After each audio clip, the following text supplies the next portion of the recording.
Moriarty Eames. I'm head of partnerships at Marketing Lancashire, and I am going to run through today the masterclass for the Lancashire Tourism Awards. Um, this is an online session and we're going to record it just so that anyone can access in who hasn't been able to make it onto the call. So just be aware that we are being recorded. If you want to use the chat facility throughout, please do. My colleagues Vicky and Catherine are both on the call so they can answer any questions or kind of flag up with me that there's a question waiting as we go through. And obviously we'll have opportunity to chat and take questions towards the end too. Um, so we are going to be covering quite a lot today. Um, First of all, a little bit of background about why some of our previous finalists have entered the awards, what they're saying, what's important to them. We'll talk about how our awards run and link in with the National Visit England Awards for Excellence. Um, we'll take some time to go through the entry form, giving you all the information you need to submit your very best entry as well, because that's your first point into the awards. And finally, we'll share what happens next and where you can go and get some more information. We will share this PowerPoint with you afterwards, but you might want to make some notes as we go along as well. So that is absolutely fine by us. So first of all, why do businesses like yours enter the awards? So the awards are part of a journey, and I think you've got to look at it as a bit of a journey. It's all about being the best that you can be. So simply by entering, you're gonna enjoy a load of benefits on the back of it. So everyone likes to win. But whether or not you achieve an award on the night, your business will be better as a result of taking part. So you're turning a spotlight onto your business. You're stepping outside of your business and you're looking in and you're selling all of your very best points to the judges through the awards process. And it allows you the opportunity to step back and look at things from your customer's perspective as well, which I know lots of businesses find a really worthwhile process because we're often so busy in the business that we don't take that opportunity to step back and kind of look at it from their point of view. Um, you'll take some time to compare yourself with your competitor. Um, and challenge yourself to be better as part of that process. And at the end, you'll be well on your way to achieving excellence. That's what it's all about, and have a positive impact on your bottom line. And customers will happily pay a premium for a better experience. We know this. Staff are more motivated, settled, and committed. Your team will have a shared sense of pride and purpose, and you'll all be working towards a common set of goals. And profit, always a positive. So Visit England carries out an application survey with all entrants every year, and it provides a bit of insight into why businesses enter. Applicants enter their local competition for a number of different reasons, and you'd be surprised at what that winning an award isn't actually the main reason. So a big choice here, as you can see, is to provide a mark of quality assurance to customers. PR and media coverage is always a big one. Everybody is keen to get their name out there, and even just being listed as a finalist and all the publicity that goes with that is a really big positive. Um, and the big benefit, and the only way that you can get to the national awards, is through our regional competition. And I'll talk a bit more about that shortly. But that pride of going on to win regionally and then potentially nationally is huge. In 2025 as well, I believe Visit England also surveyed national winners from both 25, 24, and 23 competitions. So these results are taken from that national picture rather than all the regional competitions. So better staff morale right up there at the top. Winning helps with marketing, so those PR opportunities that we were talking about there, using the logo and that sort of thing, mark of quality. Better local reputation of the business is a big one. Better awareness of the business. It's all about branding. Lots and lots of positives about the branding. Some good stuff around networking, wider reputation nationally. More customers is a bit lower down there, but still equally as important. So these have all been viewed at the national level. And then there's some other reasons here as well about, some of those other factors that are important for entering. So things we talked about previously to share and encourage best practice within the business, looking at what your competitor businesses who are finalists are doing as well and benchmarking yourself against them. Opportunity to network with other businesses. I think building a really strong network of partnership businesses is something that we have seen come out of the awards. We've started to see businesses working with each other, which is really positive too. And motivating staff and putting yourself out there as a good business to work for can help your recruitment as well. So, benefits of entering, to kind of summarize those, over half of entrants, over half, said they entered to be able to provide a mark of quality assurance. Um, it's an official endorsement and it's a trusted logo that you can use as a winner or as a finalist. We provide finalist logos as well, to give potential customers another reason to book and come and visit you. Becoming a finalist and going on to win an award, newsworthy story, great opportunity to generate media interest, both locally and nationally. Um, and the national winners have an additional benefit of being promoted by Visit England as well and through their consumer channels, which reach out to an international audience too. And Visit England has actually got a really comprehensive toolkit online that you can access, which helps winners and finalists. There's no reason why finalists can't use it, but to help you um, make the most of the opportunity of being part of the awards. And they're both linked at the bottom of the slide there. So we've got I'll come on to that in a second, actually. Let's move through the slides. So the process. We are a regional competition. We're the only competition in Lancashire that feeds up to the National Awards for Excellence, Visit England Awards for Excellence. I believe in 2026, so for the 25-26 round, which we're going into now, there are going to be, I think, 24 regional competitions across the country.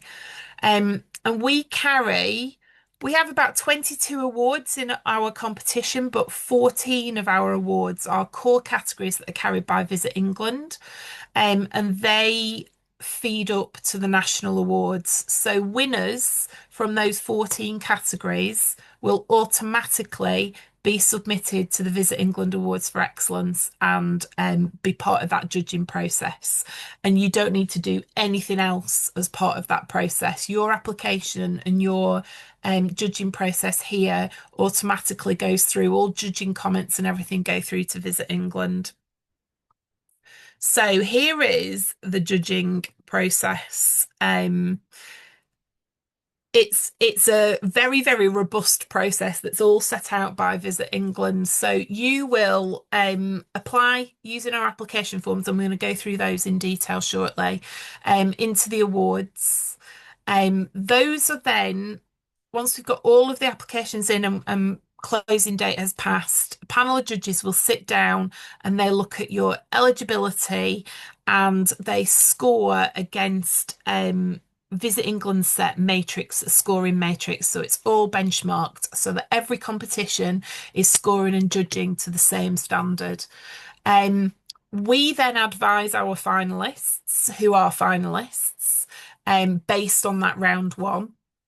And then, as part of your application into the awards, you are agreeing to allow mystery shopping to happen. And I'll talk about more about which categories receive a mystery shop. There's slightly different variations of that judging round. But the round two is basically mystery shopping, which we use a mystery shop company called Insight Six to conduct those. And they are true mystery shops. You do not know that they are coming. They come out to your business, they experience it as a customer, and they are are scoring you against, again, preset Visit England scoring matrix.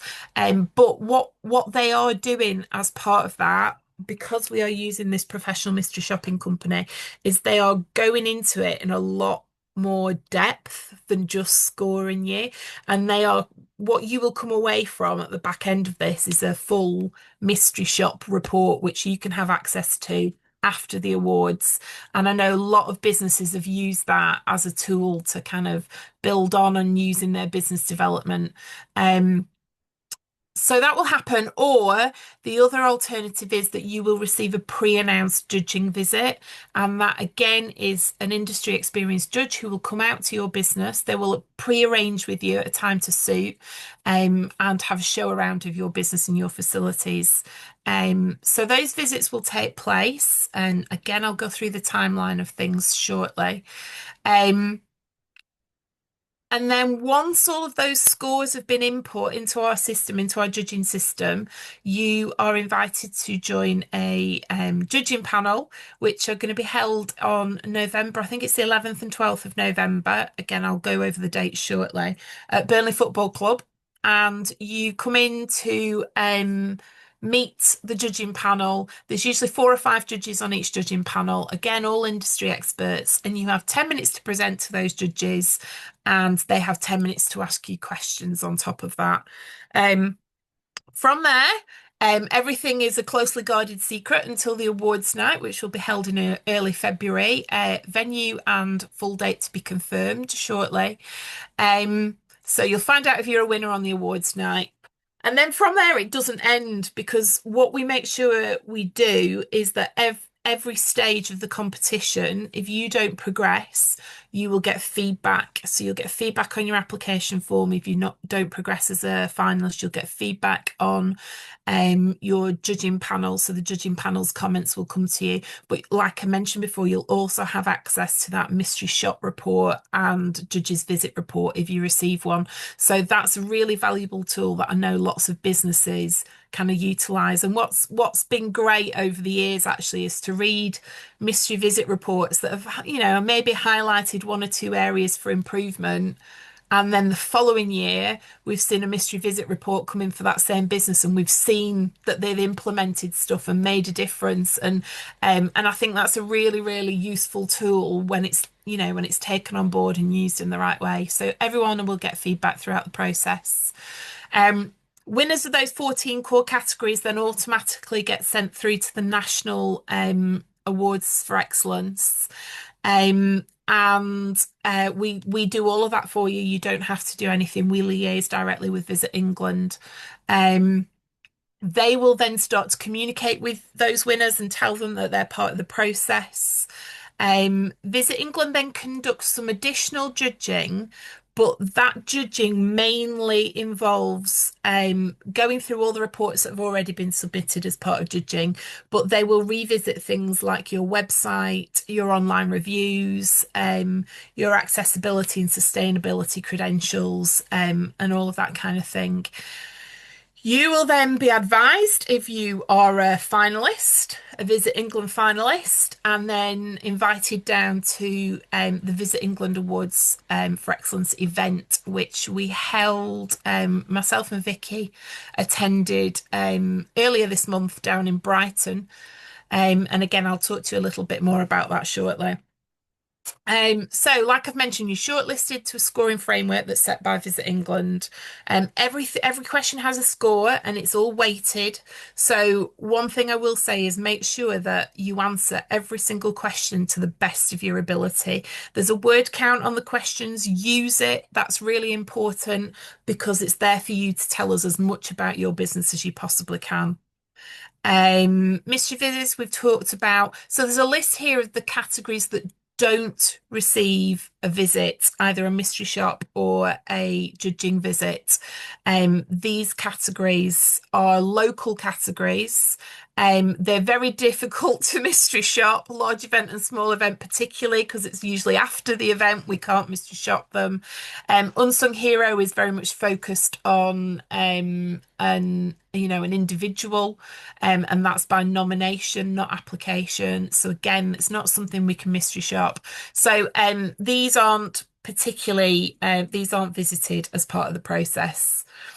And there's a full matrix. This matrix is on the Lancashire Tourism Awards website, and it highlights you can go in and you can see what kind of judging process you're going to go through as part of your application for whatever category you're applying for. So the Lancashire Tourism Awards, we held our awards for last year in February at the Blackpool Tower Ballroom. It was an absolutely stunning evening, beautiful. We had 93 finalists across the 22 categories, and we also had an additional 12 finalists from our Taste Lancashire Producer Awards, which we launched last year. They run independently from the Lancashire Tourism Awards, but they're celebrated on the same night. So I think we had around about 500 guests on the night in the room. It's a brilliant evening. It's an absolutely superb evening. And I know lots of businesses use it as an opportunity to bring their team out and, have a team celebration regardless of the result on the night, just to be recognised as a finalist and kind of be away from the business and have a great night together. I mentioned before about the national awards. We were really, really happy earlier this year, delighted to go down and celebrate in Brighton with Eight at Gazegill, who brought home a bronze award for the new tourism business category this year. So the new tourism business is open to businesses who have been trading for less than 2 years. Eight at Gazegill are just 18 months into their journey now, so they would have been around about 6 or 9 months into the journey when they applied. So there's something there for everyone, and for them to go to nationals against, this year it was 21 other regional competitions, and come away as third with a bronze is absolutely phenomenal. So yeah, the opportunity is there, and I know that they're absolutely buzzing off the back of that and riding that wave. And making the most of the PR opportunities that are coming with that. We have had gold and silver winners in previous years. So I think we pretty much, certainly in the last few years, we've had Lancashire represented every year at the awards. So the opportunity is absolutely there for you to get involved and potentially get to nationals. So here are the categories for this year. The core categories that feed up to Visit England Awards for Excellence are marked with an asterisk.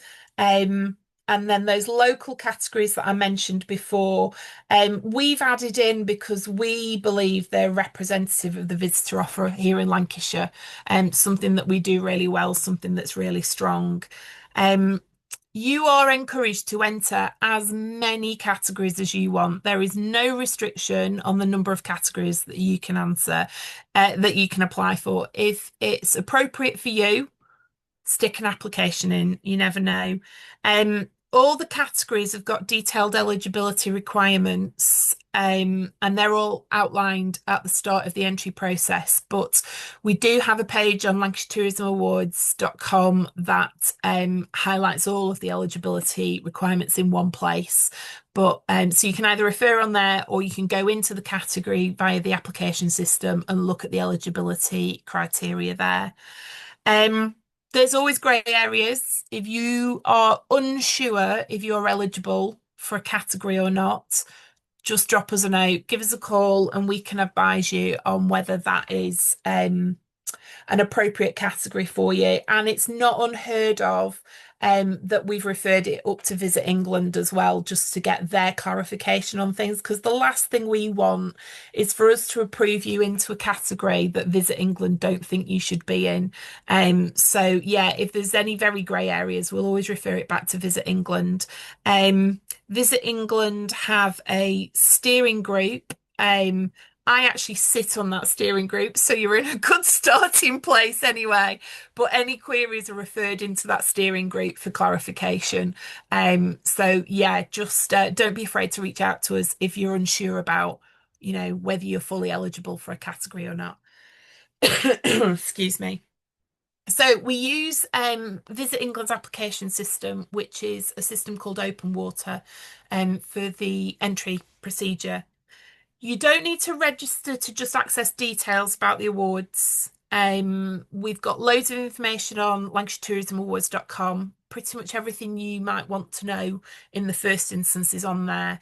You can view sample application forms on there. You can download Word versions of the application forms if you want to take something offline and practice offline first and fill that out and have that saved. That's absolutely fine. However, to actually submit an entry, you will need to register with the system and complete the application forms online. You just need to follow the links. Everything links through to enter from the Enter Now page on Lancashire Tourism Awards. So LancashireTourismAwards.com is your source to get out to wherever you need to get out and to get any information you might need. The system is pretty user friendly. Um, and the team here are always on hand to help if you've any queries. You can save your entry as you go along, so you don't have to do it all in one go. So you can kind of do a bit at a time. That's absolutely fine. I would just say make sure before you come out of it that you do hit save at the bottom of the page just to make sure. Um, so to make full use of this system, you will need to register, create a login so you can save and submit your application. So you will need to do that. And this is kind of a screen grab of what that initial login page will look like. You can delegate that application to a colleague if necessary. However, once you've created a login, you just need to bear in mind that any communication regarding the process of your entry and feedback from judges and all of that will go to the email address that's used to submit your entry. So we have had it in the past where somebody has submitted an application on behalf of the company and then left the company. If that happens, please let us know so that we can amend in the system who that application needs to be going to if we've got communications to make. The other thing to bear in mind is if you have done a practice in a Word document and you think you've formatted it all beautifully and you've bullet pointed things and it all looks lovely, when you copy that into the system, you will lose all of your formatting. So please don't spend hours formatting an answer in Word because the system strips it all out. Unfortunately, it's an annoying foible of the system. It annoys me when I'm setting up the application forms in the system. So just please bear that in mind. Don't spend hours making beautiful bullet points and formatting things outside of the system. And if you are going to copy and paste something into the system, you need to use the Control V. So you need to use the Control V for cut. Hang on, let me get this right. Control X for cut, Control V for pasting. So you will need to use that to if you are copying and pasting from outside the system. So yeah, if you do that, double check all your formatting and URLs. Make sure that you've checked that your URLs have gone into the system properly because it will ask for things like your social media sites and your websites and links to various evidence on your website. So just make sure you've got those and they've been formatted correctly in there. Text boxes will also cut out at the word limit. So if you've gone over your word limit in Word and you're pasting in, you might lose the back end of your answer. So again, just check that you've answered in full within the word limit once it's gone into the system. Anything in the system that's marked with an asterisk is mandatory. The system won't let you move on until you've completed it. Well, it will let you move on. It will let you fill in different bits of the application form and save it, but it won't let you submit it till everything that's asterisked has been completed. Once you have passed the deadline, you won't be able to amend or change anything on your application form. Please do make sure that once you've come to an end of your application form, you've hit submit. And that when you look in your account, it's not sitting under your incomplete applications. the team are really, really good. They will reach out to you if they can see that you've started an application form and it's sitting there incomplete in the week running up to deadline. They will contact you and say, we can see you've started one. We just want to make sure that you can get it over the line in time. So, yeah, the team will pick up if there's something sitting there incomplete, but just bear it in mind that you need to make sure you hit submit. Um, so like I said before, there's no limit to the number of entries that you can put in. It's free to enter. Unlike other awards, it's completely free to enter our awards. So you can enter as many categories as you feel necessary, and it's completely free. Um, yeah, and those core categories that I've mentioned that link with Visit England are set by the Tourism Awards steering group. We review them annually and they're designed to reflect the latest industry structure and market trends. So that's why those core categories are there. And believe me, we fight every year to get dog friendly included on the nationals because so many of the regions run a dog friendly category locally. Um, and they're just not biting. I'm sorry, I keep trying. And I keep getting asked as well. um, One thing I will say, if you're going to enter more than one category, please, please, please, please, please make sure you do not use the same application for all of your entries. You've got to tailor it. You've got to make it relevant to the category. We do see it where people complete one application and then they just copy and paste that into all of their other categories. To be really unique and relevant to the category that you're applying for, you've got to apply some individualized thought to that category. So please, you know, just be cautious about how you're applying and make sure that your answers are tailored and relevant to the category that you're applying for. Save everything as you go along. I've said it. Press submit before the deadline. I've said it. If you do have any queries using the system, if you face any issues, if you're struggling to progress or you just need some help, please contact us. At the very end of the presentation are the best contact details to use the Tourism Awards process. But if you speak to any of our team regularly, please just flag it with them and we'll, you know, there's not that many of us. We talk to each other. We can make sure that somebody actions any queries that you've got. So, top tips. I can't stress enough. Read the guidance. It's there to help you. Um, it's there's lots of information on Visit England's website as well as our own. Just have a quick look through before you start and make sure that you're happy that you're armed with everything you need to put a really good application in. Select the category you want to apply for and read the eligibility criteria. Make sure that you're entering the right category. We can, on occasion, if we feel that you have entered an incorrect category, we will speak to you and we will propose moving categories. But that will be very last minute once the judges have been through it, all of the eligibility and round one scoring. And what happens then is you don't have opportunity to tailor your answers anymore. So please, please, please just check that eligibility criteria and make sure that you're applying for the right category. You all entries, the one big criteria that sits over absolutely everything is that your business must be, and I'm going to quote this, directly involved in tourism, making a contribution to the visitor economy with a significant proportion of business generated by people visiting from outside the local area. That is the caveat that defines the Tourism Awards. There's a full tourism product definition on the website under the eligibility section. So please do have a look at it. It describes all the types of businesses that are and aren't eligible to enter. So yeah, please do take a look at that. Before you start, have a read through the entire application form.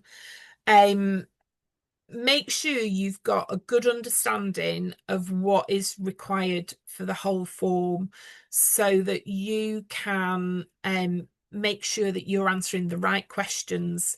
What we tend to see is somebody has put loads of information into question one, a decent amount in question two, some in question three, and by question four, they think they've already answered it all in other places. Um, and it becomes very hard in the judging process because judges will be looking at the scoring matrix for question one when they're reading question one. So, and they do apply a bit of common sense. If you've answered something in question one that kind of relates to question three, they will take that into account. But you're not going to score as well. So, make sure that the answer to the question is relevant to the question that's being asked. So, have a good look at the whole application form, plan out what answers you're going to put against what sections before you start, so that you're not just overloading everything into the first question. Um, so we're going to go through the detail of the actual entry form for this year's competition. So the very start of the application forms isn't scored. It's your opportunity just to set the scene, provide a bit of background information for the judges. Um, Please, please, please, when you input your business name into there, make sure it's exactly as you want that to appear in any promotional material, because that is the name that we will take to use in any publicity material, to use on the night as a finalist. So if you are, John Smith Limited, but your customers don't know you as John Smith Limited, please don't put John Smith Limited in that section. And make sure it is your consumer facing name that goes in there, because like I say, that's the bit that's going to pick up and run with. You need to provide around about 120 word promotional description of your business, focusing on its strengths, standout features, relevant to the category that you're entering. Do take a bit of time to write that, because that is what will be used in PR and in the awards literature if you're shortlisted as a finalist. So again, make sure that that is kind of consumer facing. The same goes for the images. So you'll be asked to submit, I think you can submit up to 3 images. I can't quite remember. But make sure that you use high resolution images, so in JPEG format ideally, that showcase your business. And again, they need to be relevant to the category that you're applying for. So if you're applying for an accommodation category, put in some beautiful images of your bedrooms. Make sure that they're relevant to the category that you're applying for. Please also make sure that you own the copyright for those photographs. And if you don't, there is a section with the photograph upload to say who should be credited in relation to that photograph. Yeah, so your photographs will be used in PR, social media, on the awards night. They'll be used locally, regionally, potentially nationally. So please make sure that they're spot on and they are exactly how you want your business to be portrayed. You've then got 250 words to briefly outline the story of your business. So tell us a little bit about the background, the history, how you've come to be.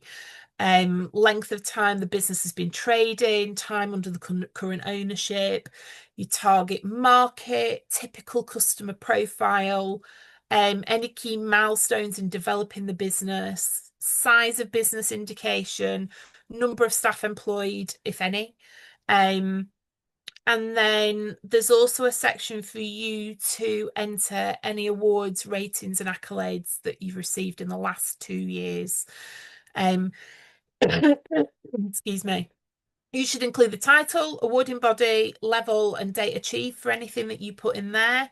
And that can be anything. That can be winning the Lancashire Tourism Awards. It can be success at the Visit England Awards for Excellence, TripAdvisor Certificate of Excellence, Green Tourism Award, Chamber of Commerce and other industry body awards, other local awards, special awards, customer service awards, anything that you have been given. that you want to shout about, stick it in there. That's your opportunity to be really proud and kind of collate all that information together. Um, Other awards for any specific categories. So if you're applying for the accessible category, you might have some accessibility certifications that you want to put in there. Disability confident employer scheme, anything like that, anything that's relevant to the particular category that you're applying for. There is no requirement for your business to be quality assessed as part of this process. However, if you've got an independent quality assessment or a mystery shopping reports from the last 2 years, you can upload those if you want to. What I would say to everyone is if you don't have a quality assessment, we would strongly advise you to look at the new visitor ready scheme, and do that as a basis before you apply for the awards. Like I said, there's no requirement, but it would be a really positive thing to have. So please do have a look at the visitor ready scheme. So for each question, you do have the opportunity to provide evidence to back up what you've said. It's not compulsory. Lots of people don't do this, but it's a facility that's there if you want to. So you might want to include links to your website pages that include information that's relevant to the section that you're answering. Judges will do a thorough review of your online presence and will surface most of the content. So if you're providing additional information over and above what is publicly available, make sure it does genuinely add an extra dimension to your answer. So it's not necessarily really to add links to public pages on your website because the judges will already have done a deep dive into there. But if you want to show the judges any behind the scenes information or data that's relevant, you can include links to hidden pages on your website. So perhaps you've got some stuff that's uploaded there in the back end that you want to send through. Any supporting documents. So there isn't the facility to upload a document into the system. So if you've got something that's on a separate document, you will need to add that to a web page. If it's a hidden page on your website, perhaps that we can then link to as part of your application. So you can put the URL in. So yeah, it's not compulsory. Some people use it. Lots of people don't because they feel like they've said enough in their answer, but it is there if you want to use it and add supporting evidence. So this is the start of the scored sections, the online presence and reviews. You need to provide links here to your online presence in relation to the category you're entering. So include links to any business pages or profiles on Facebook, Instagram, TikTok, anything like that. And also provide links to customer review listings for your business, whether that's TripAdvisor, Booking.com, Facebook, Google, whatever it might be. As part of this review, judges will be looking for evidence of your commitment to accessible and inclusive tourism and regenerative tourism as well. And I'm going to talk a little bit more about that shortly.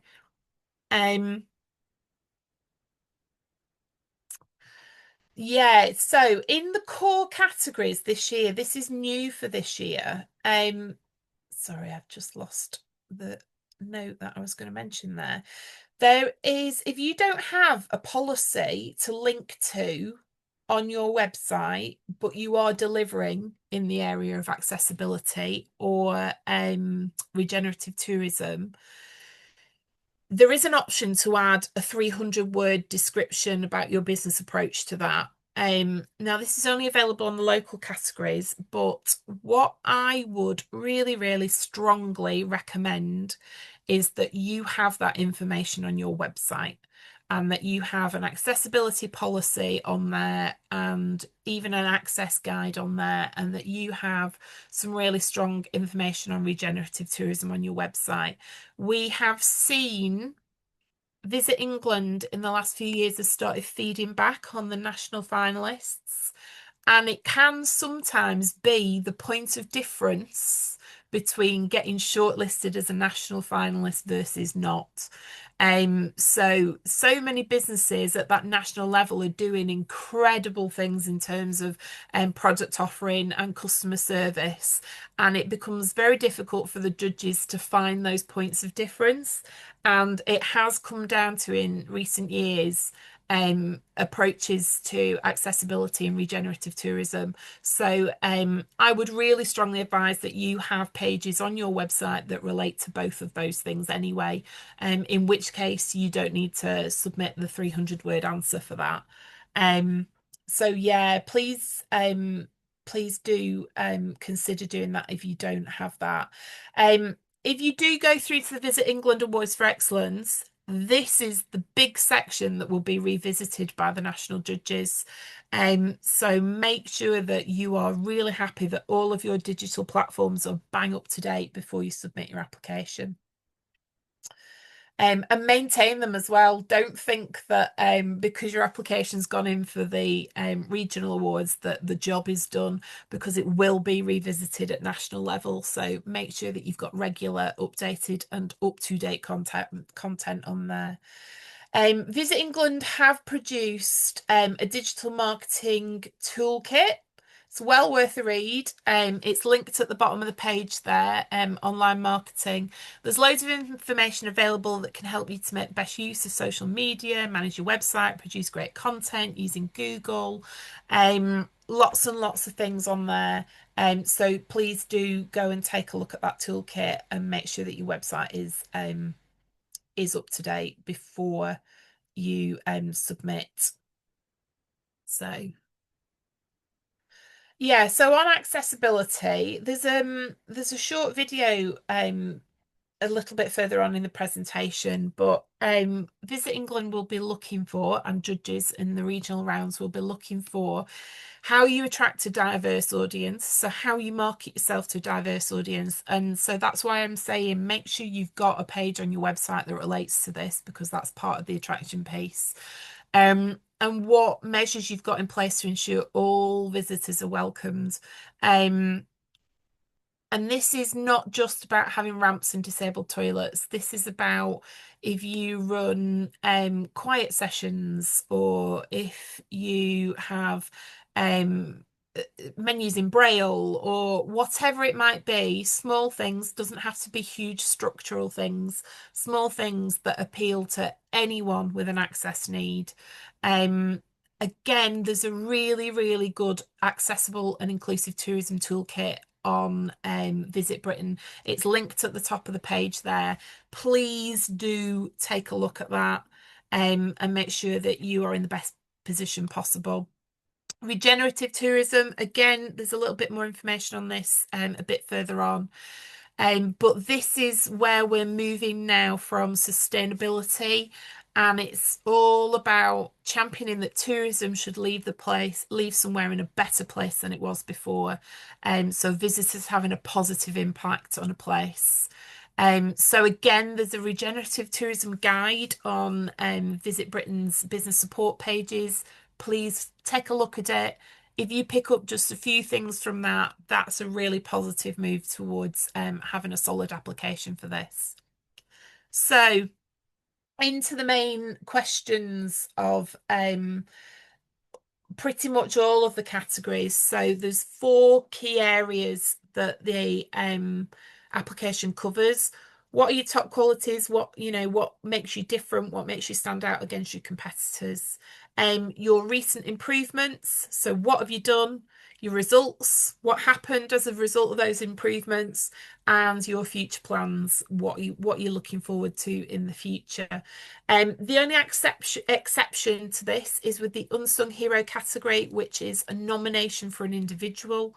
That's completely different to this. And similarly, our local category of family business is focused on family elements, and what you do within your business for succession planning, and how you utilize the family element in your marketing and that sort of activity. So those are the only 2 categories I think that follow a slightly different pattern to the questions. So Question one, your top qualities. So we're looking for unique selling points here and strengths of your business. So what think of not only what makes you the best in your area, but what would make you best nationally as well. So that's already in there. You're already thinking big. Why is your business impressive compared to competitors? Do your customers say you're the best? What's the most frequent comment they make about you? Um, why the experience you offer is so memorable? Consider all the areas of your business, services, facilities offered, care that you give to your staff, to your visitors, sustainability and accessibility. Think about ways you're innovative in your field. Review the bullet points under each question. So there's a really good set of guidance bullet points under each question.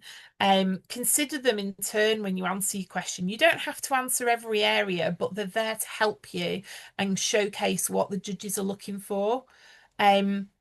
What do you do to ensure that every element of your business is excellent? And we're going to look at a few of these in more detail in the next slides.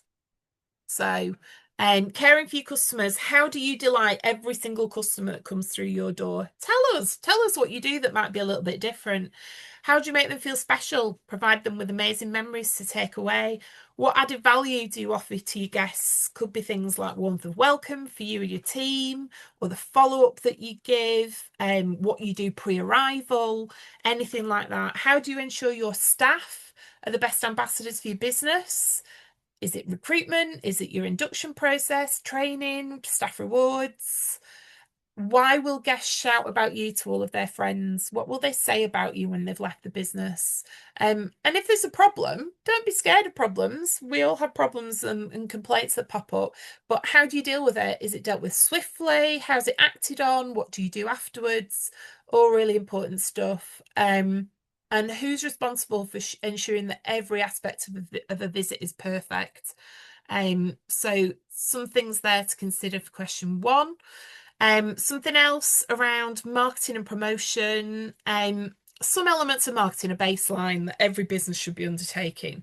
But you need to show things that you're doing that are out of the ordinary.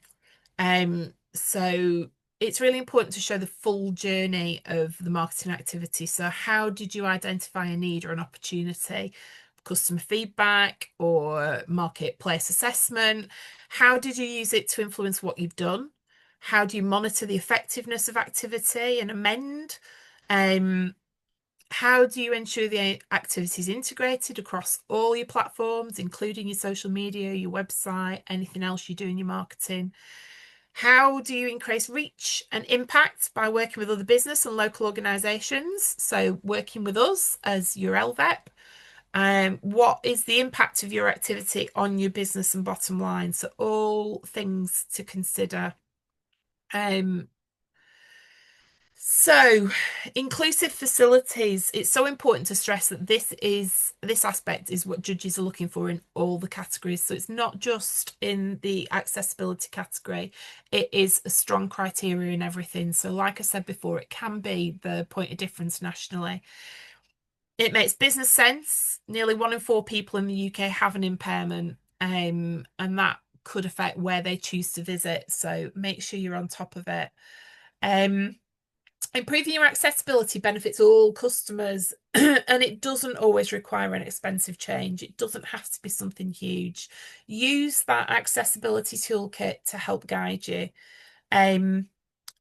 Tourism businesses with improved accessibility appeal to a wider range of customers, and their families. You can find that it's something really simple can make a big difference to welcoming, a table of 6 people along, perhaps, who have somebody who is just maybe shaky on their feet, unable to walk.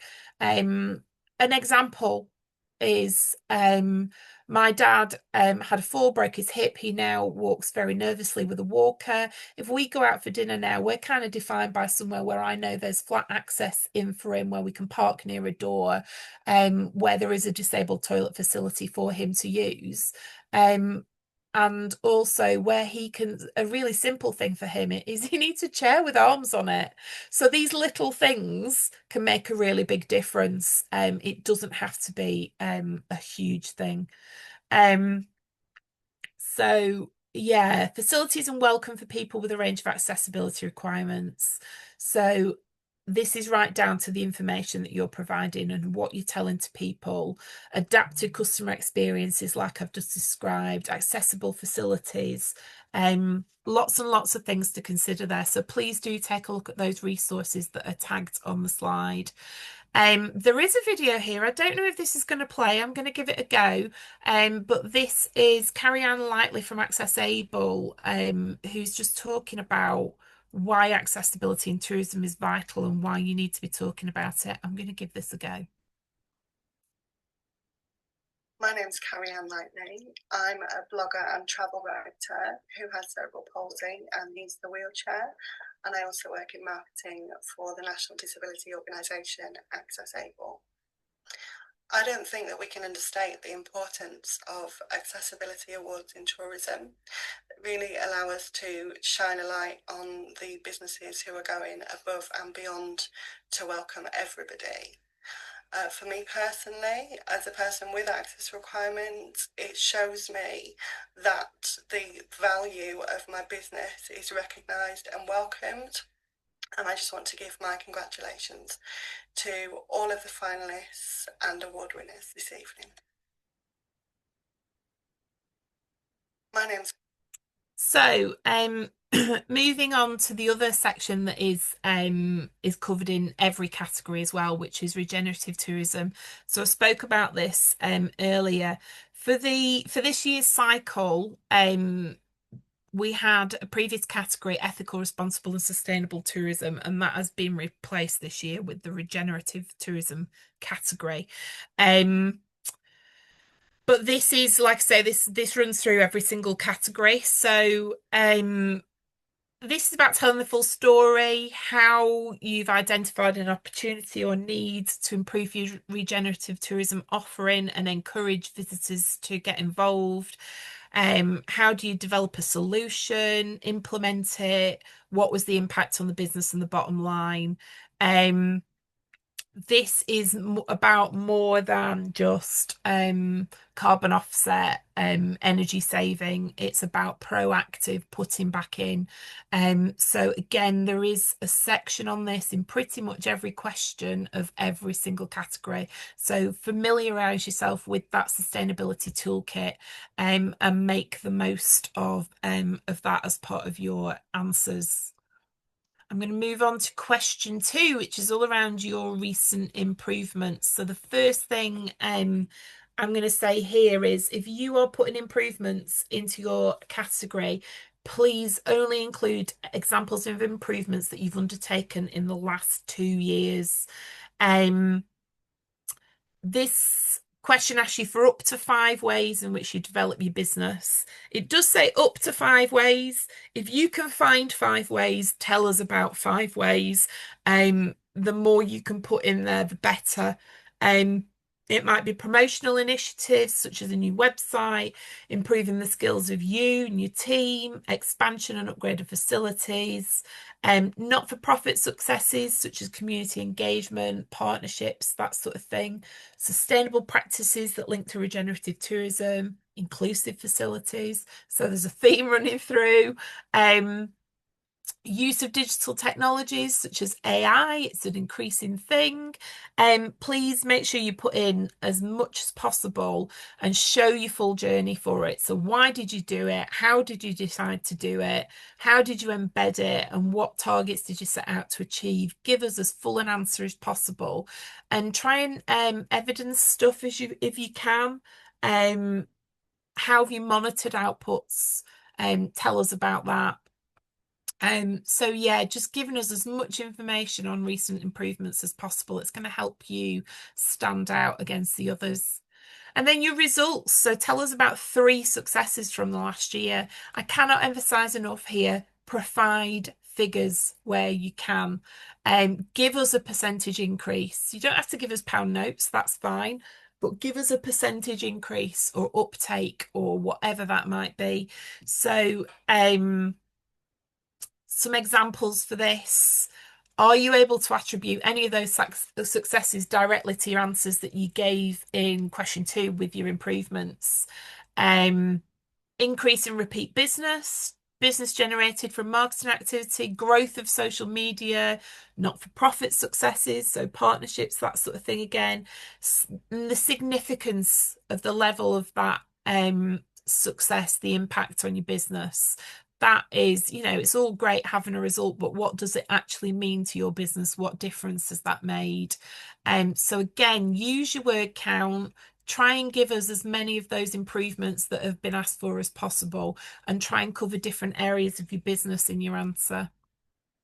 Question four then looks at your future plans. So you might be excellent now, but judges want to know how you're going to continue to evolve. And a truly outstanding business just never stands still. Now, what we do see here sometimes is continue to do. That's all very nice, but we've reached that point. We should all be continuing to do what we're doing well already. We want to hear about what you're going to do to develop and promote your business over the next year and the reasons why you're going to do that. So detailed examples of future plans. Be really clear with your rationale as well, why you're choosing to do that.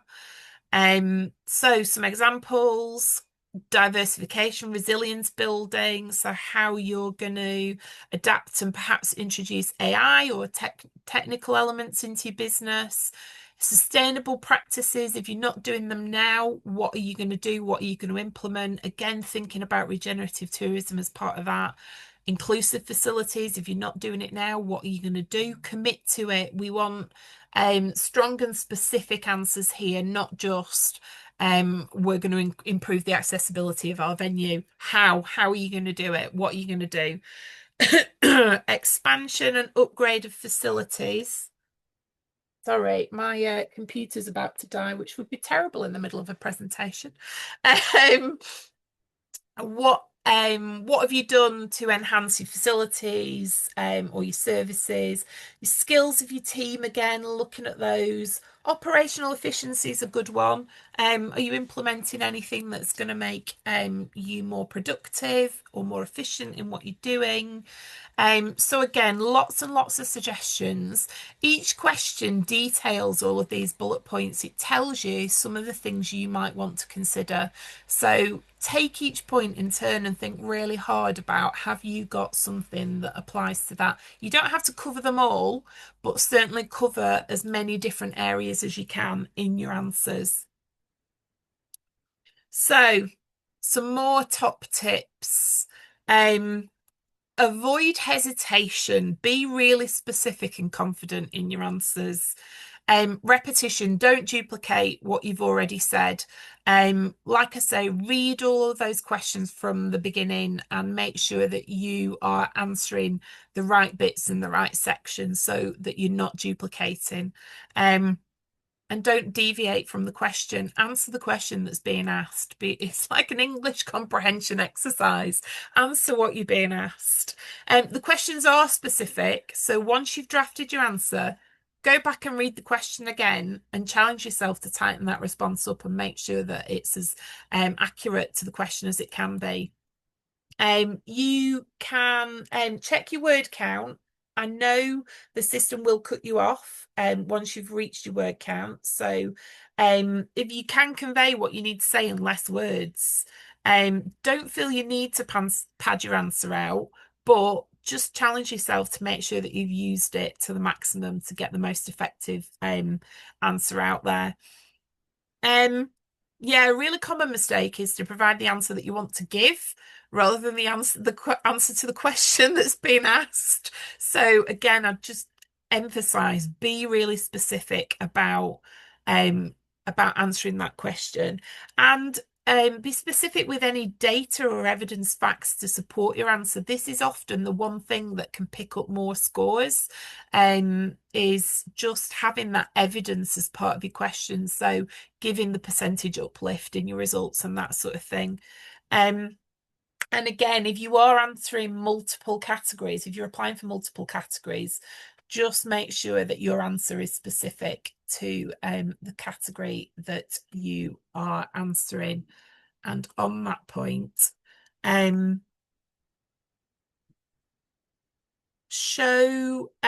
yeah, so as part of your application, um, what we want to see is passion and personality coming through. Those are the things that will help you stand out. Um, Make sure that comes through. Give yourself lots of time. We've got 4 weeks to deadline, around about 4 weeks. Start it now. Please don't start it the night before. Give yourself plenty of time to answer these questions. Really do a deep dive into your business. If you leave it to last minute, something unforeseen always happens.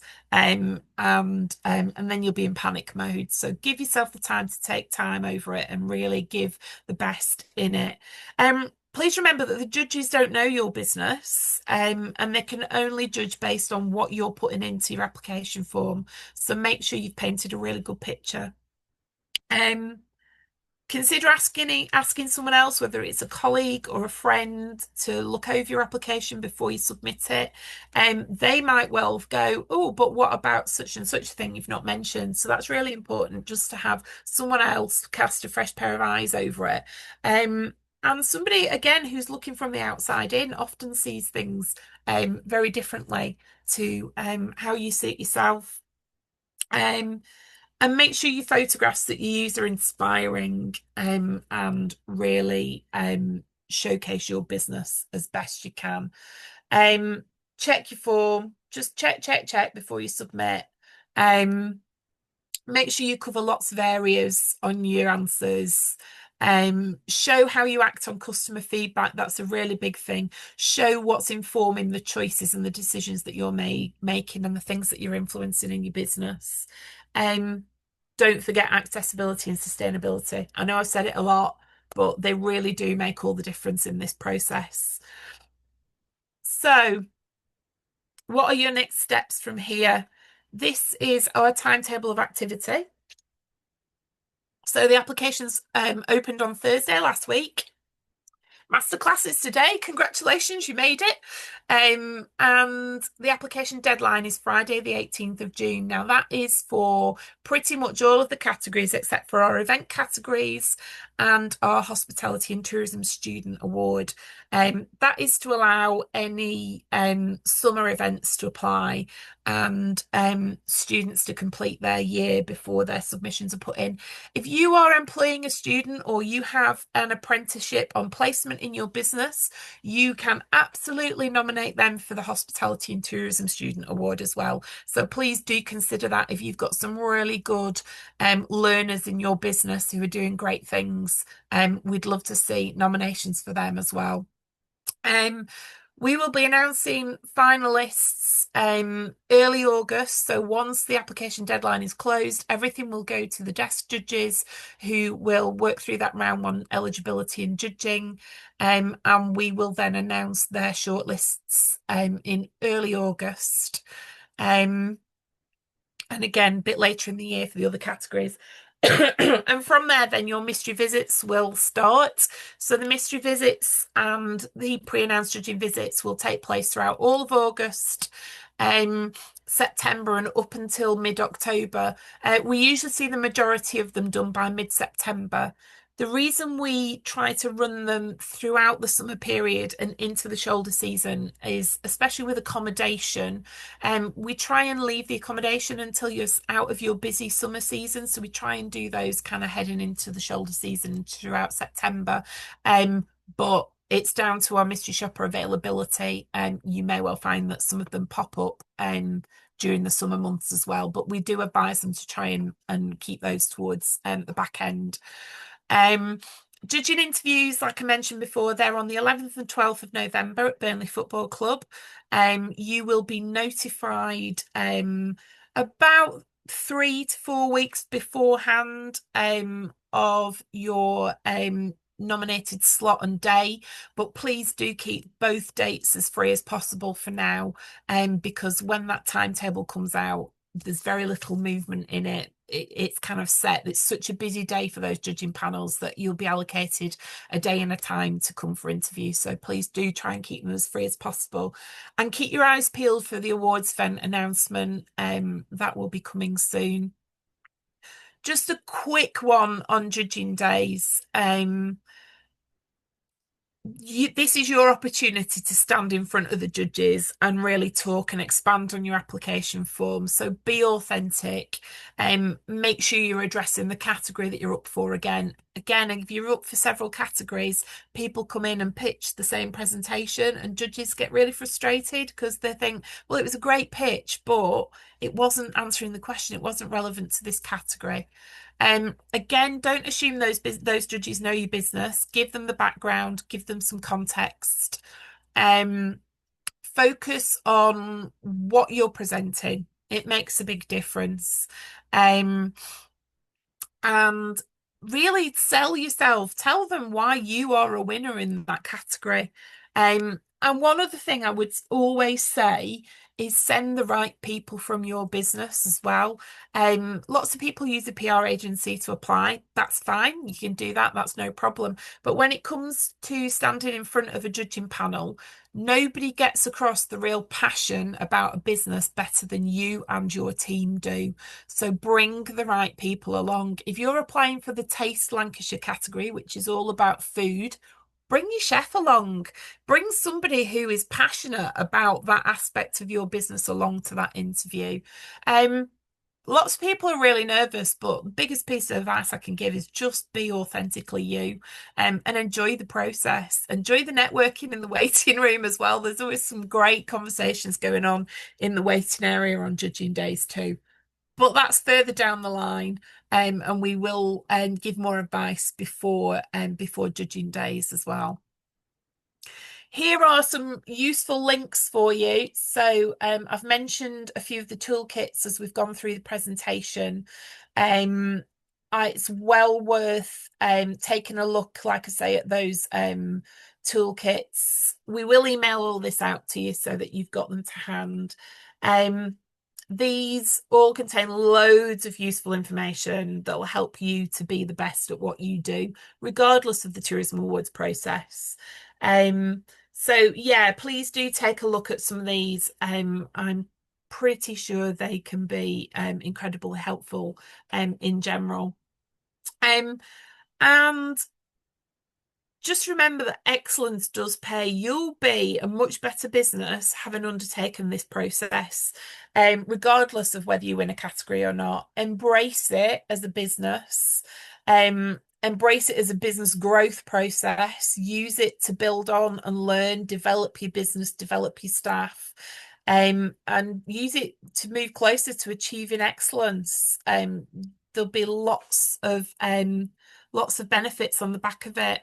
So again, I've just put in here a summary of the best advice that will help you to submit a successful entry. Summarize those 4 questions there for you. So we will get this out afterwards so you can go through this and review it. But read the applicant terms and conditions, read the eligibility criteria, answer the questions specifically, read the guidance information that's out there. Don't forget to set up an account in Open Water so that you can save your answers as you go along. Keep that closing date in mind. Don't leave it too late to start. Give yourself plenty of time. Conscious of word limits, especially if you're working offline in the first instance. Please keep those in the back of your mind because they will be cut off once you put it in the system. And proof your entry. You won't believe how many people submit entries that are full of typos and spelling mistakes and just sometimes takes things completely out of context. So proof your entry, make sure that you have absolutely answered the question in the best way that you possibly can.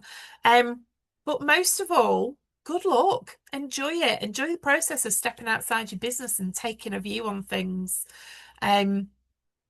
These are your contact details if you want to reach out to the Tourism Awards team. Please do use it. I am going to stop talking. I'm going to see if there've been any questions in the room. Vicky, can you fill any gaps I might have missed? So there's no questions. Thank you very much, Maria. There's no questions. A couple of people have had to duck out and go to other things. The only thing that I think Maria hasn't touched on that I sprang into my mind was just around the use of AI and thinking about using AI, which is more and more popular for answering questions and applications and all that sort of stuff if people get stuck. There's absolutely nothing wrong with doing that.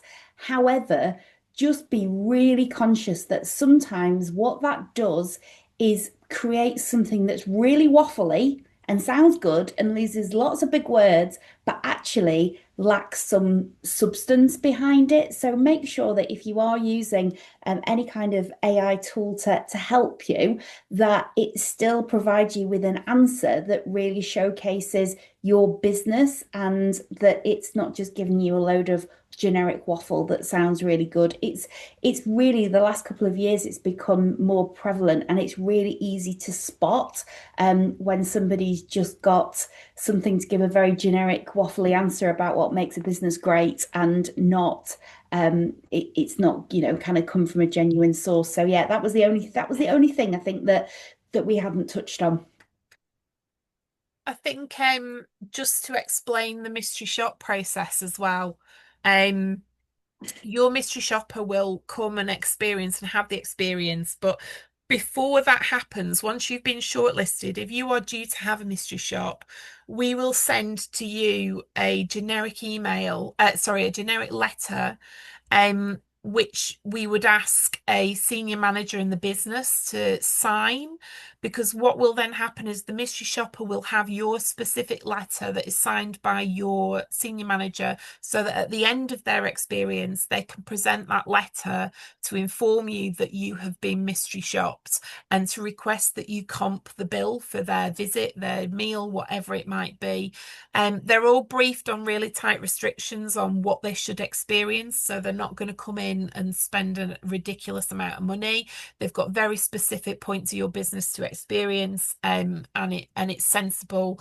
We're not here to take the mick. We just want to make sure that they've had a really thorough customer experience. So please brief your team if you've had a letter and you've signed a letter and sent it back to us, that they may have a mystery shop and this letter will be presented to comp the bill.